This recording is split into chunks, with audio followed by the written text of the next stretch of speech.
Guys, so good morning sa inyo guys. So ang aga natin nagising. Tapos ang aga rin natin natulog kasi guys. No? So medyo umayos na yung pakiramdam natin. Medyo may sipon pa tayo. Pero yun nga. Nung nag-ano tayo guys, nag-nebule tayo. Nag-nebule tayo guys na wala yung parang bara natin. Yung higa natin guys. Kasi nga hinika ako dahil kasi nga doon sa garahe namin, guys. Yung garahe namin, ang dami palang dumi doon.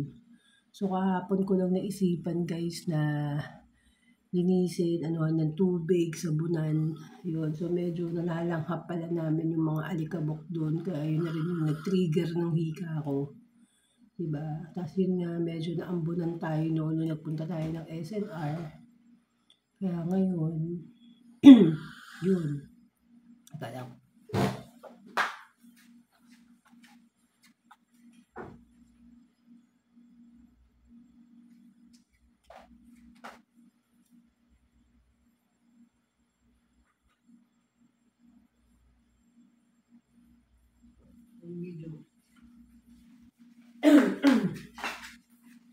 Yan nga guys, pagpabalik natin.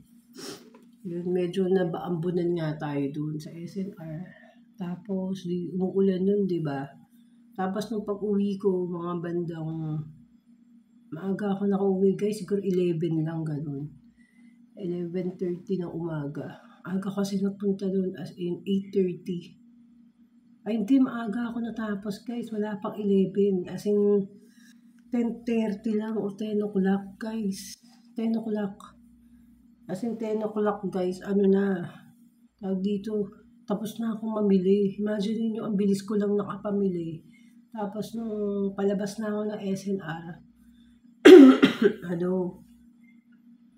tawag dito, ang init guys, ang init sa labas. Tapos ang lamig sa SNR, sobrang lamig. Tapos ang init sa labas. Kasi ito nga, meron tayong hot water. So, magtitimpla tayo ng ginger lemon. Yung binili natin ginger, guys. Titimpla tayo. Wait lang. Ayusin ko lang yung tripod natin para maayos. Ay, grabe guys. Magkasakit. Sobrang talagang hindi. Akala ko hindi ako tatamaan ng mga sipon-sipon ng ganito. Dahil nga todo vitamins na tayo, guys. Tapos ngayon, di ba, tinamaan pa rin tayo ng sipon.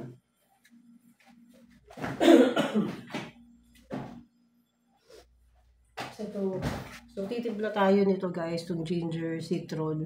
Sobrang laki rin na naitulong nito guys sa pag-inom ko nito guys, no? Sobrang laki rin na naitulong na ng pag-inom ko nitong ginger, citron na to. Teka lang, pakita ko sa inyo. Ayan. So ayan, ito yung ating baso, tapos ito yung ginger, citron na inumin natin.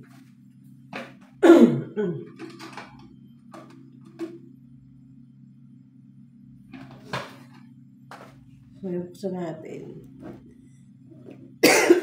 Tapos naglinis din ako nakapaligiran dito. Nag-ano rin ako guys, naglinis din talaga ako dito. Yung mga tinulak-tulak ko yung mga gamit namin. Nalinis ko yung floor. So sana pala dinamihan ko na yung pagbili ko nito guys, yung ginger, citron. So napakagaling din ito guys, talaga.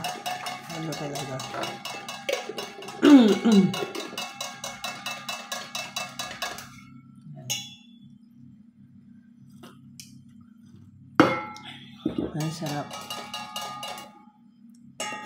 So kailangan natin talaga nito. Kasi talagang may mga lemon siya guys, no? Talagang may mga lemon zest siya. Ang sarap talaga nito guys. Every time na talagang magkakaganito ako, ito lang laging iniinom ko. Tsaka yung apple juice guys, yun. So ito yun. Yan na nga. Diba? So tuloy na natin yung ating palitaktakan, ating kwentuhan guys. So ganun na ngayon nangyari. So lipat ako ng pwesto. Yan. So yun na nga guys. So ganun na yung nangyari guys. Ganun na yung nangyari. So napakainit. Ang init. Biglang init doon guys. Sobrang init talaga doon. Talagang Hika-hika na naman tayo doon. Bonggang-bongga, guys.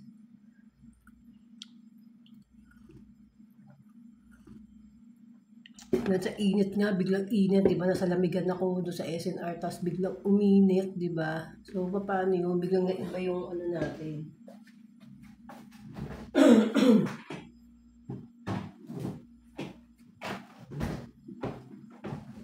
Kaya kayo guys, mag-iingat kayo guys doon sa mga ganun lugar. Dapat, ano tayo guys, kahit nagba-vitamins tayo, hindi pa rin kinaya talaga. Imagine niyo todo vitamins na ako, hindi pa rin talagang kinaya. As in, ang dami ko nang naubos na vitamins, guys. As in, ang tindi kasi ng klima. As in, talagang init, lamig, ulan. Dito nag-uulan. Siguro mga 2 days na nag-uulan. Puros ulan yun. Tapos biglang umaraw na napakalakas ng init talaga, di ba? Tapos hindi pa kami nag-aircon noon. So ngayon, kahapon, nagbabad talaga ako sa aircon. Hindi ako lumabas. Dahil alam ko nga yung yung kahinatnan nga, guys. Diba? Tapos sana mamaya nga yun, makapag-pamassage kami. Kasi nung minasage ako ni Mahal, 2 gabi ako minasage, umayos yung pakiramdam ko, parang yun naanuhan ako, mas masan yung katawan ko. Kaya wag nyo titipirin yung sarili nyo guys, talagang kung asin every week pwede kayo magpamassage, samantalahin nyo yung pagkakataon na makapag-massage kayo, makapagpa-relax kayo. Kasi sobrang laking bagay talaga nun guys. Sobrang laking bagay nun na ma-massage kayo guys, di ba? Pero noon guys, pansin ko, nung nasa Baguio naman kami, mainit din naman, medyo umiinit din naman sa Baguio guys, no? Pero hindi ako nagkakaganito, never ako nung ganito na nahirapan doon sa klima doon. Parang hiyang ako doon sa ganong klima doon sa Baguio. Kasi sa Baguio, kahit mainit dun guys, malamig. Kahit may araw dun, malamig guys. Parang ganun yung hinahanap ng katawan ko, yung ganung klima, yung ganun lamig guys. Sanay ako dun sa Baguio. Kaya gulat nga sila bakit hindi ako nagkakasakit dun. Hindi ako hinihika dun. Yun. Bakit hindi ako hinihika sa Baguio? Bakit, di ba, dito, yun ako nangyari. May bago ako dito as in. Pero hindi naman as in grabe talaga yung dito sa akin. No? Pero sa Manila talaga as in grabe. Kung sa Manila ko naranasan yung ganito, na yung sobrang init, sobrang mas matindi pa yung hika siguro na naramdaman ko. Ngayon nga, lang ako. Hindi ka ako guys eh. Kasi una sipon lang. Tapos, yun nga kagabi, sabi ko parang gusto kong mag-nebule. Sinubukan ko lang, siguro 2 bitik lang ng nebule guys, nebule ako. Yun, umukay na, umayos na yung tulog ko. Umukay na. Siyempre, tulong na rin itong mga iniinom natin, di ba? Iniinom natin ginger lemon, tapos yun nga, yung yung Fernsea. Yun guys. So ngayon medyo may sipon pa ako. Tapos nagalagay nga ako ng sa ilong, yung katin ko para maalis yung kati. Kasi sobrang kati kasi ng ilong ko. Hindi ko alam kung bakit. Grabe. Grabe yung pagkakati ng ilong ko guys. No, naranasan nyo ba yung ganun? As in, ginugupit na ako ng buhok sa ilong ko. Sabi ko, bakit buhok lang? Balahibo lang sa ilong. Ginawa ko na lahat, tapos yun nga, nag-gargle ako ng asin dahil parang medyo kumakating na lang. Pero ngayon, fairness ngayon, hindi masyadong makati. Nilalamunan ko. Kasi naagapan natin, guys. Kasi nga ito nga. Ito, ginagawa ko ng tong Himalayan pink salt, guys. No? Nagmumumug ako nito. Pink salt sa 1 water. Tapos, ko rin to guys. Binababad ko rin sa dila ko. Kumakain ako nitong pink salt. Binababad ko rin sa dila ko para mawala rin yung kati talaga. Nalalamunan, di ba? Kasi pag hindi natin ginawa yun at nangati yan, mas mamubuo yung bacteria doon, di ba? Assist nito sa asin, sa pink salt, magaling yan guys, yung pink salt.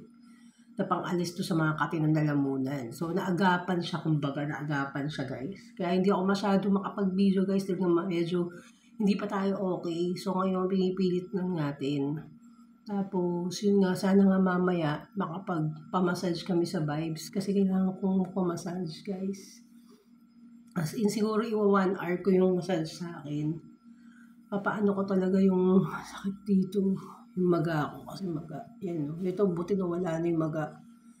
Kasi yung masahista doon, yung therapist doon, tuturuan ko pa guys. Meron kasi akong gustong pagawa sa kanya na ginaganon yung likod.